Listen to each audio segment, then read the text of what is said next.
Welcome बेटा, part number 5 political parties class 10 political democracy. ठीक है बेटा, देखिए इसमें जो नेक्स्ट टॉपिक है हमारा how can parties be reform, क्योंकि इससे पहले हमने चैलेंजेस पढ़े थे, जो 4 चैलेंज दिए जिसमें एक थर्ड को हम 2 पार्ट में डिवाइड कर सकते हैं सब्जेक्टिव के लिए। ठीक है, तो उसी के रिगार्डिंग की पिक्चर दी जो लास्ट वीडियो में डिस्कस नहीं की थी अबाउट द मनी। यहाँ ऊपर देखिए बेटा, यह कैंडिडेट है जो इलेक्शन कमीशन में अपना शायद नॉमिनेशन भर रहा है। यहाँ लिखा है 50 करोड़ की लगभग प्रॉपर्टी है। ठीक है, नीचे इसकी लाइन दी है, you already have so much money, why do you want to contest election. Election की लड़ने की क्या जरूरत है, क्योंकि आजकल हम बात करते थे कि फिर इसमें कटाक्ष है, क्योंकि लोग इलेक्शन में इसको एक जॉब की तरह, ऑक्यूपेशन की तरह पैसे कमाने के लिए आते हैं। ठीक है, चलिए नेक्स्ट चलते हैं बेटा, that how can parties be reform. तो in order to face the challenge political parties need to reform and the question, are political party willing to reform. पहला क्वेश्चन ये आता है कि पार्टी खुद सुधरना चाहती है। मेनली हम बात करेंगे बेटा ज्यादातर पार्टियां जिसमें नो आंसर होगा। मैक्सिमम पार्टी सुधार नहीं चाहती, जैसे ही वैसे रहना चाहती है। If they were willing was have prevented them from reforming so far. अगर वो चाहती है तो क्या रिफॉर्म के प्रिवेंट कर सकते हैं उन्हें, हम सोच सकते हैं कि रिफॉर्म हो जाएंगी। If they are not willing it is possible to force them to reform. और कोई नहीं चाहती है तो क्या हम उनको फोर्स कर सकते हैं रिफॉर्म के लिए। Citizen all over the world face this question. हर सिटीजन बेटा इन्हीं क्वेश्चन के बारे में सोचता भी है। This is not a simple question to answer in a democracy, the final decision made by the leader who represent political party. क्योंकि हर पूरे वर्ल्ड में बात करते हैं, ज्यादातर मैक्सिमम पार्टीज के बड़ी लीडर डिसीजन लेते हैं। लीडर कभी भी अपनी पावर नहीं छोड़ना चाहते बेटा, अपना होल्ड नहीं छोड़ना चाहते। तो इसका आंसर हमेशा नो ही होता है। कोई भी विलिंगली नहीं बदलना चाहती party. People can replace them but only by the another set of party leader. अब पीपल को रिप्लेस कर सकते हैं बट उसके लिए भी उन्हें दूसरी पार्टी लीडर चाहिए। एक सरकार को हटाना है तो दूसरा पार्टी लीडर लाना पड़ता है। ठीक है, if all of them do not wish to reform, how can anyone form them to change. अगर कोई विश नहीं चाहता है, रिफॉर्म नहीं चाहता है, तो उसको कैसे चेंज किया जाए। Let us look some the recent effort. कुछ एफर्ट है बेटा, इसको मैं 3+3 और 2 के पॉइंट से बताता हूं। बहुत अच्छे पॉइंट है। पहले 3 ऐसे पॉइंट है बेटा जो अभी तक हो चुके। देखिए, let us look at the some recent effort suggestion in the country to reform political party. जो हो चुके, रिफॉर्म हो चुके हैं। Number 1, the question was amended to prevented elected MLA and MPs from change parties. इसको defection law बोलते हैं बेटा। क्या बोलते हैं इसको? डिफेक्शन, यानी बार बार अपनी पार्टी नहीं बदल सके। यहां बेटा इसका डिटेल दिया, थोड़ा सा देख लीजिए। राजीव गांधी ने बेटा, राजीव गांधी के टाइम ये आया था एंटी डिफेक्शन लॉ पास इन 1985। नोट कर लेना ऐसे। 52 अमेंडमेंट था ये, 52 अमेंडमेंट हुआ था। Added in 10th schedule. 10th schedule में इसको ऐड किया, legislator disqualified on ground of defection. और उस लीडर को बेटा डिस्क्वालीफाई भी किया जा सकता है इसके बेसिस पे। If anyone elected them he change seats 1/3 seats called merger. यानी 1/3 अगर जैसे होता है ना 100 में से 33 अगर बड़े नेता एक साथ उस पार्टी को छोड़ के जाते हैं तो वो डिफेक्शन लॉ के अंडर नहीं आएगा। इसको याद रखना बेटा, राइट। और 2003 में हम बात करते हैं, 2/3 मर्जर हुआ था 91 में। कुछ एग्जाम्पल दिया, इसको बेटा अभी रहने दीजिए, 2003 की बात कर रहे हैं। बाकी इसको 1985 में 1/3 था, अब इसको 2/3 कर दिया, ऐसा कुछ। हाँ, अमेंडमेंट हुआ बेटा 91, हाँ यही है। 2003 में 91 में अमेंडमेंट हुआ, इसको 2/3 कर दिया बेटा, 2/3। अब 1/3 नहीं 2/3 जाएंगे तो ठीक है, यानी 3 में से 2 कैंडिडेट अगर जाते हैं तो हम उसको कहीं ना कहीं हम कहेंगे वो मर्जर कहलाएगा। अगर उससे कम लोग जाएंगे तो वो डिफेक्शन के अंडर आएगा। ठीक है, यहाँ डिफेक्शन टर्म को डिस्क्राइब भी किया, देख लीजिए। Changing party allegation from one the party on which a person got elected to a legislative body to a different party. यानी जिस पार्टी से इलेक्शन जीता है उसने, उसको छोड़ के वो दूसरी पार्टी में जाता है, उसको डिफेक्शन के अंडर मानेंगे। चलिए, तो ये बेटा पास हो चुका है कानून, इसमें अमेंडमेंट भी हो चुका है 91, जिसके बाद इसको 2/3 कर दिया गया कि 2/3 के आसपास अगर जाते हैं तो डिफेक्शन नहीं होगा, अदरवाइज सब पे डिफेक्शन चार्ज लगेगा। इसकी स्टार्टिंग हरियाणा से हुई थी, आयाराम गयाराम ऐसा कुछ हुआ था। एक पर्सन ने 2 दिन में 3 पार्टी चेंज की थी बेटा। ठीक है, तो उसके बाद हमारे सभी को इसको सोचना पड़ा, पार्टीज को भी और गवर्नमेंट्स को भी, तब इस तरह के डिफेक्शन लॉज आएंगे। देखिए, this was done because the many elected representative got indulging in defection in order to become minister or of the cash reward। यानी मिनिस्टर बनने की इच्छा या कैश पैसे के लिए लोग पार्टी बदल लेते थे। Now the law says that if any MLA or I think MP changes party, he or she will lose the seat in legislature। उसकी सीट छीन ली जाएगी। This new law help bring defection down। At the same time, this has made any dissent even more difficult। MP MLA have to accept whatever the party leader decide. अब देखिए इसका एक और condition है बेटा, अब MP MLA election के बाद छोड़ भी नहीं सकते, क्योंकि वो अपने लीडर्स को जो डिसीजन है उसी को एक्सेप्ट करना पड़ेगा। क्यों? था तो अच्छे के लिए, एक दो जाए, पर बेटा इसका मिसयूज होने लग गया था। लोग पैसे के लिए, सीट्स के लिए, मिनिस्टर मंत्रालय में मेंबर बनने के लिए, अब ये इस चीज को बड़े स्केल में यूज करते हैं। अब बेटा एमपी एमएलए पार्टी को नहीं छोड़ते इलेक्शन के बाद, ठीक है। चलिए सेकंड है, supreme court pass an order to reduce the influence of money और क्रिमिनल। जो हमने पीछे इस चैलेंज बढ़ा था उसको रिड्यूस करने के सुप्रीम कोर्ट ने बेटा एक ऑर्डर पास किया था, जिसको एफिडेविट के रूप में बेटा गवर्नमेंट ने अप्लाई भी किया। देखिए, mandatory to every candidate who contest election to file affidavit giving detail of his property, criminal cases pending, जैसे तब हर एक को एफिडेविट फाइल करना पड़ा। देखिए नॉमिनेशन के साथ एफिडेविट ऐड हो गया। नॉमिनेशन होता है अपना नाम देना बेटा कि मैं इलेक्शन में खड़ा हो रहा हूं, उसका तो उसको एफिडेविट भी देना पड़ता है। एफिडेविट में हर डिटेल आएगी, जिसमें प्रॉपर्टी क्रिमिनल की बड़ी डिटेल्स उसमें होगी, इवन अपनी पूरी फैमिली की। The new system has made a lot of information available to public, but there is no system of check if the information given the candidate is true. As yet, we do not know if it has led to decline in influence of the rich and criminal. But इसने देखिए rich और criminal के influence को खत्म तो किया, but फिर भी कहते हैं इसको चेक करना पहले पॉसिबल नहीं था। बट आजकल बेटा हम बात करते हैं, जब भी इलेक्शन में नॉमिनेशन होता है तो एफिडेविट की जो बड़ी समरी है वो आपको नेक्स्ट डे न्यूज़पेपर में मिल जाती है, ठीक है। तो आप इलेक्शन कमीशन की वेबसाइट से भी इसको गेन कर सकते हैं। अपने कैंडिडेट, आपके एरिया में जो कैंडिडेट खड़े उनकी सारा जो डिटेल है वो आपको इलेक्शन कमीशन की साइट में मिल जाएगी, और हमारा जो वोटर है वो जज कर सकता है।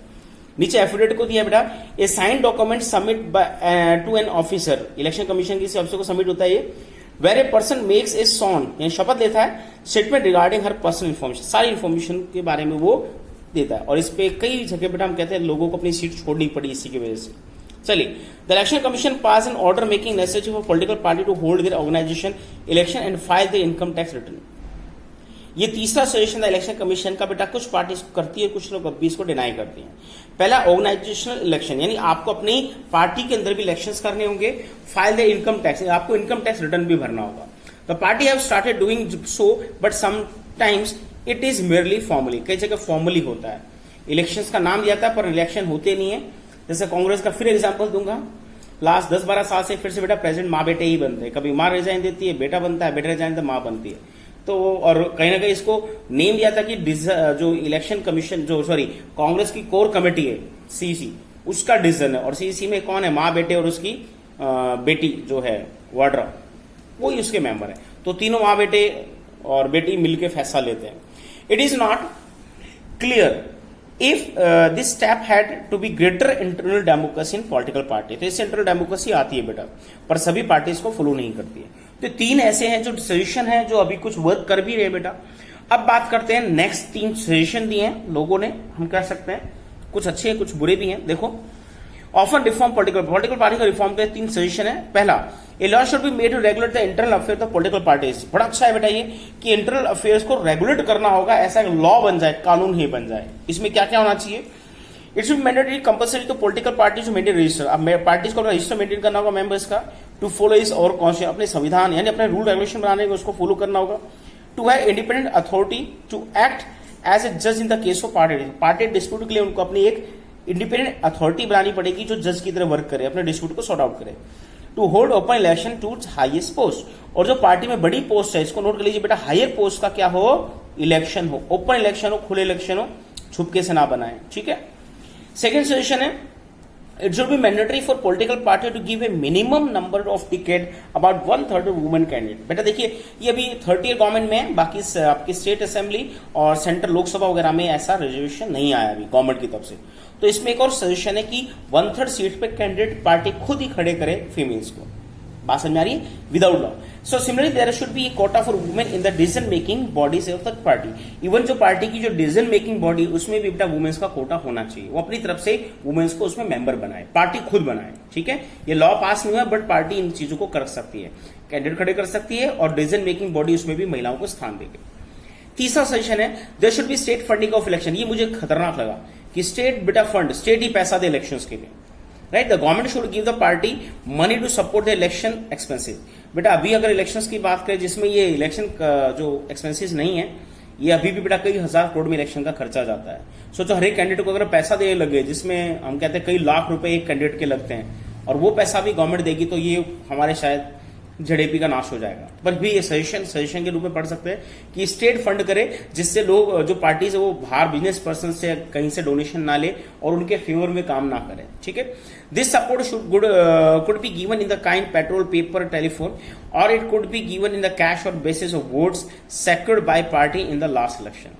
तो पिछले साल इलेक्शन में कितनी वोट मिली है, राइट, उन बेसिस पे ये हेल्प गवर्नमेंट दे सकती है। ठीक है, ये 3 सजेशन है। अब चलते हैं बेटा लास्ट ब्रह्मास्त्र की बात करते हैं। 2 बड़े सजेशन और हैं जिसके बेसिस पे, यानी ऊपर वाले कोई भी काम ना करें तो 2 चीजों से हम रिफॉर्म कर सकते हैं पार्टी को, और बड़े अच्छे रिफॉर्म है। देखिए, this session have not be yet accept by the political, कोई पॉलिटिकल पार्टी ने इनको एक्सेप्ट नहीं किया अभी तक बेटा। If and when these are accept, these could be lead to some improvement, हो सकता है इंप्रूवमेंट से, but we must be very careful about the legal solution of political problem. Over regulation of political parties can be counterproductive. This could force all parties to find ways to cheat the law. तो हम बात करते हैं legal solutions बहुत होते हैं बेटा, political problems बहुत होती हैं। तो जब भी कोई बड़ा लॉ बनता है, पार्टीज उसके चीट कोड बना लेती है, कोई ना कोई तरीका निकाल लेती है। Beside, political parties will not agree to pass a law that they do not like. तो ऐसा कोई कानून पास ही नहीं करती जो पार्टीज के खुद के अगेंस्ट हो, उनके अगेंस्ट हो, और पास होगा तो उसका कोई तरीका ढूंढ लेते, उसी को पास करते जिसका कोई तरीका भी हो। ठीक है, आगे समझे, चलिए। तो एक आदमी क्या करे, आम आदमी, एक सिटीजन, एक वोटर क्या करे, उसका सजेशन दिया है। देर आर 2 अदर वेज, तो 3+3 और लास्ट 2 सजेशन और है बेटा। There are 2 other ways which the political parties can reform, 2 बड़े तरीके हैं जिससे हम पार्टीज को बदल सकते हैं 100%। 1, people can put pressure on the political party, this can be done through the petition, publicity and agitation. तो आप विरोध कर सकते हैं, पिटिशन डाल सकते हैं पार्टी के अगेंस्ट, पब्लिसिटी कर सकते हैं, अच्छी बुरी दोनों टाइप की, जिससे पार्टी प्रेशर में आके सुधार करेगी। फिलहाल कांग्रेस पे बड़ा प्रेशर है बेटा, हर आदमी कोई ना कोई लेग पुलिंग करता रहता है, तो उसमें सुधार अभी हो नहीं रहा है, बाकी प्रेशर बहुत है उस पर। चलिए आगे। Ordinary citizen, pressure groups and movement and media can play an important roll on this. और इसमें बेटा हम बात करते हैं सिटीजन से लेके प्रेशर ग्रुप, मूवमेंट और मीडिया, ये सब इसमें बड़ा रोल प्ले कर सकते हैं। If political parties feel that they would lose public support by the taking of reform, अगर उनको लगेगा पब्लिक सपोर्ट जा रहा है तो शायद रिफॉर्म करेगी। कांग्रेस ने रिफॉर्म नहीं किया बेटा, उसकी लुटिया डूब चुकी है, वो अपोजिशन की पार्टी भी नहीं बची, सोचिए आप। ठीक है, they would become more serious about the reform, उनको सीरियस होना पड़ेगा, मजबूरी होगी, अगर बचना है तो रिफॉर्म लाने होंगे। ठीक है, सेकंड स्टेप दिया, बड़ा अच्छा दिया, फटाफट देखिए बेटा, बहुत इंपॉर्टेंट और बेस है ये, सबसे 100% सोल्यूशन है। Political parties can improve if those who want this join political party. तो अच्छे लोगों को बेटा पॉलिटिकल पार्टीज में जाना होगा, इलेक्शन लड़ने होंगे, राइट, ये बड़ा अच्छा सोल्यूशन है। कीचड़ को साफ करना है तो कीचड़ में उतरना पड़ता है। ठीक है, तो who want to reform they join the political party, simple, आप पॉलिटिकल पार्टी को ज्वाइन ही कर लें। The quality of democracy depend on the degree of public participation, क्योंकि हमारी डेमोक्रेसी क्वालिटी क्या होगी, जैसे लोग पार्टिसिपेट करेंगे, अच्छे लोग आएंगे तो अच्छी बनेगी, बुरे लाएंगे तो बुरी बनेगी। It is difficult to reform political party if ordinary citizen do not take part in it. तो अगर आम आदमी पार्ट नहीं लेगा तो बेटा रिफॉर्म भूल जाइए। Simply criticise it from the outside, और दूसरा है बाहर से क्रिटिसाइज कर सकता है आम आदमी और पार्टिसिपेट कर सकता है। The problem of bad politics can solve by more and better politics, which are return to this theme in a final chapter. तो हम बात करते हैं बैड पॉलिटिक्स का सवाल यही कि आपको उसका सोल्यूशन है कि बेटर पॉलिटिक्स आपको उसके आगे रखनी होगी। खराब राजनीति के अगेंस्ट अच्छी राजनीति रखोगे तो लोग आपको लाइक करेंगे, आपको वोट करेंगे और आपको सरकार में ले आएंगे। ठीक है, तो लास्ट मेन सॉल्यूशन था बेटा। एक बार एक्सरसाइज प्लीज चेक कर लेना, काफी अच्छी एक्सरसाइज दी है आपकी। ठीक है, 5-10 क्वेश्चन दिए इसमें। ओके, थैंक यू बेटा।